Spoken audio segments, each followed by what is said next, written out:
With the election done and dusted and Parliament resuming in a month, talk is quickly turning to the concept of mandates. Just what was Scott Morrison re-elected to do? Does he have a mandate for all of his tax cuts?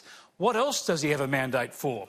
All this matters greatly when it comes to getting legislation through the Senate, where the coalition will need 4 crossbench votes if Labor and the Greens oppose anything. We can expect all this to get pretty willing. Sometimes the mandate issue is plain. For instance, back in 2010, Julia Gillard very clearly did not win a mandate for this measure. There will be no carbon tax under the government I lead.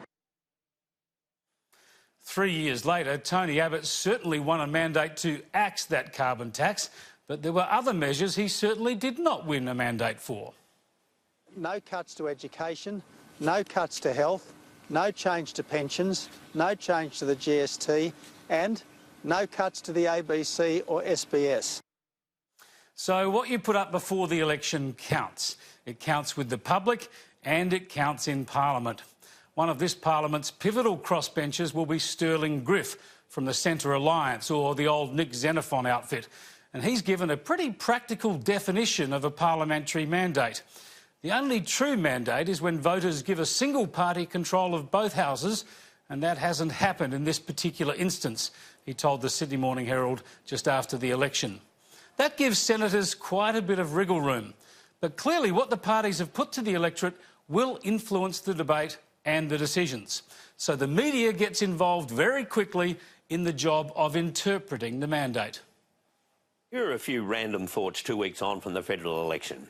First, already there's a tendency for the government to claim a mandate for everything and a bruised and confused Labor to worry whether they have a mandate for anything.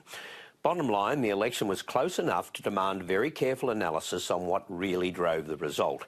And it wasn't everything the coalition stood for, just as it was not a rejection of everything Labor stood for.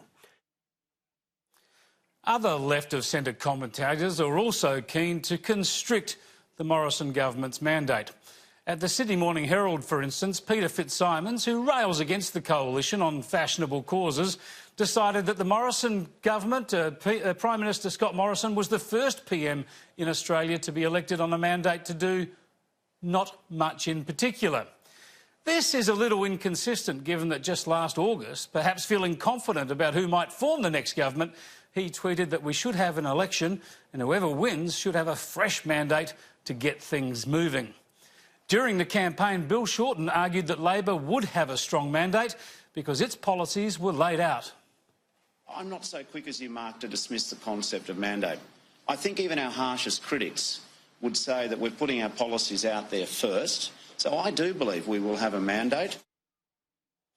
That begs the question, doesn't it? Because Labor's higher tax and bigger spending agenda was rejected, doesn't the coalition have a mandate for its tax cuts? Indeed, this was the specific mandate the government was seeking. Even the leftist media reported so just before the election was called. The Finance Minister hinted the election could be called soon, wrote Catherine Murphy, with Matthias Cormann saying the government didn't intend to haggle with the Senate.